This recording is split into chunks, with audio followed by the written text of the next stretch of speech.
Selanjutnya adalah pembangkit uap, di mana suatu alat menghasilkan tenaga uap melalui pembakaran bahan bakar untuk memanaskan air sampai menjadi uap.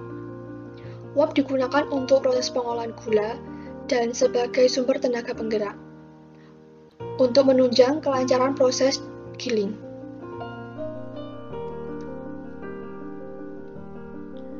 Penyediaan untuk air pengisi ketel. Pengolahan air umpan atau pengisi ketel umumnya dilakukan dengan internal treatment dan external treatment.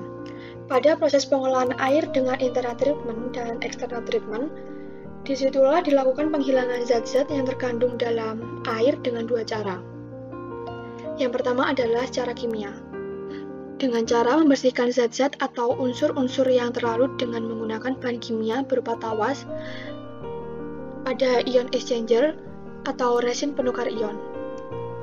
Yang kedua, secara fisika, dengan cara mengendapkan gumpalan-gumpalan atau butiran-butiran asam garam dan asam padat, serta menghilangkan gas-gas dengan cara pemanasan, baik sebelum proses kimia dilakukan maupun setelah proses kimia terjadi. Usaha yang dilakukan untuk mencegah keburukan-keburukan dikarenakan kandungan air dalam ketel dapat dilakukan dengan external treatment dan internal treatment. Proses treatment untuk air boiler dapat dilakukan dengan dua cara, yaitu dengan ion exchanger dan reservoir osmosis.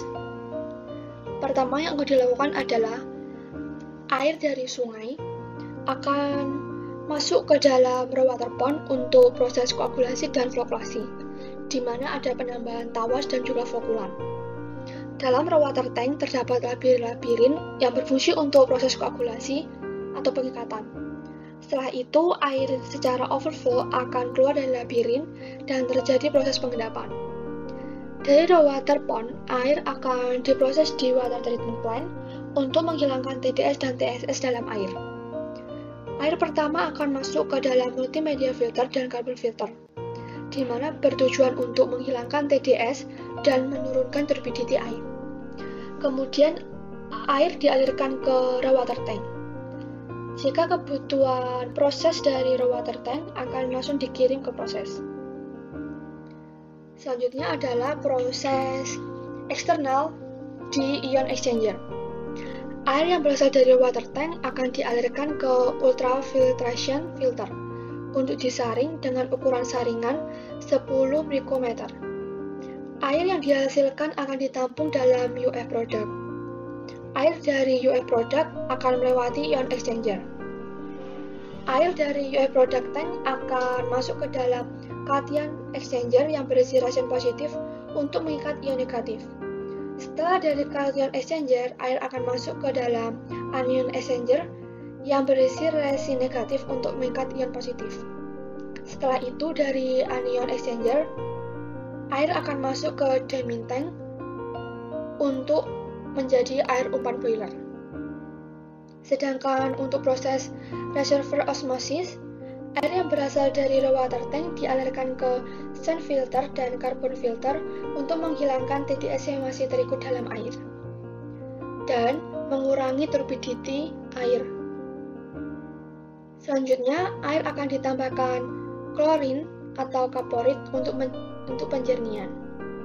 Setelah itu dialirkan ke cartridge filter 1 dengan ukuran saringan 10 micrometer dan dialirkan ke cartridge filter 2 dengan ukuran saringan 5 micrometer. Penyaringan dengan dua tahap ini dilakukan agar kotoran yang terbawa air tidak menyumbat di membran RO system. Kemudian air dipompa menggunakan high pressure pump ke RO system.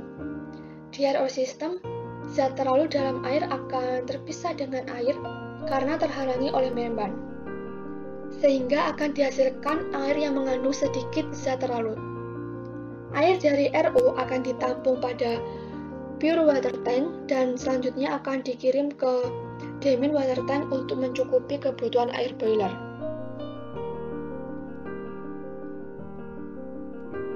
Berikutnya adalah proses internal treatment.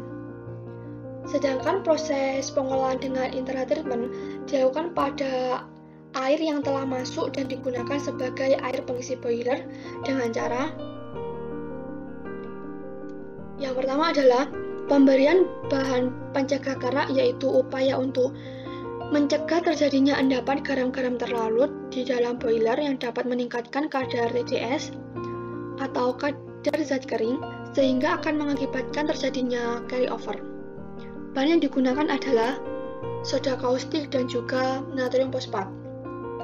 Yang kedua, pengurasan atau blowdown dilakukan dengan hasil analisa. Jika kandungan TDS dalam boiler telah melebihi 2000 ppm, maka harus dilakukan blowdown pada boiler. Tujuannya untuk menghilangkan endapan kotoran yang terdapat dalam air boiler dan busa yang terdapat di atas permukaan air. Yang ketiga adalah analisa kandungan air kondensat guna mengetahui positif atau negatifnya mengandung gula.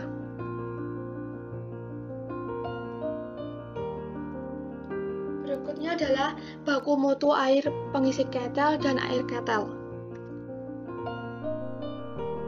Untuk kesadaran, untuk air pengisi ketel kurang dari 0,1 OD, sedangkan air ketel kurang dari 0,1 OD. pH air pengisi ketel 7,5 sampai 8,5, sedangkan air ketel 10 sampai 10,8. Untuk analisa TDS, air pengisi ketel tidak nyata, sedangkan air ketel maksimal 1500. P alkali, air pengisi ketel 50 ppm, sedangkan air ketel 300 ppm. M alkali, untuk air pengisi ketel 100 ppm, air ketel 500 ppm. Klorin, air pengisi ketel tidak nyata, sedangkan air ketel maksimal 70 ppm. Sulfit, air pengisi ketel 30 ppm, dan air ketel maksimal 60 ppm. Untuk oksigen dan silikat, air pengisi ketel tidak nyata, dan air ketel 0. Untuk Fe tidak ada, dan untuk P2O3, air ketel maksimal 30 ppm.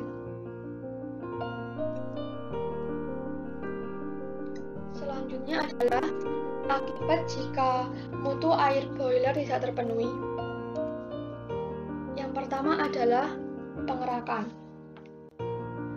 Pengerakan dikarenakan air mengandung unsur kesadaran yang tinggi, yaitu berupa ion Ca2+ dan ion Mg2+. Selanjutnya adalah korosi. Pada boiler, karena adanya oksigen dan bahan pemicu korosif lainnya yang terlarut dalam air.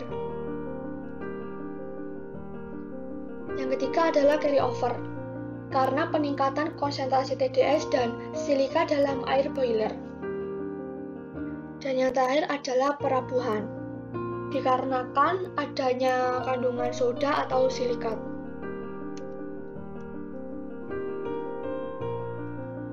Berikut adalah penyediaan uap. Untuk garis yang berwarna merah adalah jalur uap, sedangkan yang biru adalah jalur air. Pure kondensat masuk ke dalam boiler, di mana akan menghasilkan uap, yang kemudian akan masuk ke dalam high pressure steam heater, dan dari HPSH ini, uap dilanjutkan masuk ke dalam turbin untuk diubah menjadi energi listrik. Sisa uap masuk ke dalam HPSH, yaitu berupa uap bekas. Kemudian uap bekas ini didistribusikan ke evaporator 1, diffuser 3, remelter, karbonator, dan puteran. Hasil uap pemanas dari evaporator 1 dapat digunakan sebagai bleeding, vacuum pan, CH2, dan CH1. Sedangkan yang lainnya tidak dapat digunakan sebagai bleeding. Hasil dari proses penguapan menghasilkan air kondensat, di mana ada yang masuk ke dalam pure kondensat untuk air pengisi boiler, dan ada yang masuk ke dalam contaminated condensate untuk air proses. Sedangkan air proses vacuum pump akan masuk ke dalam hot water tank.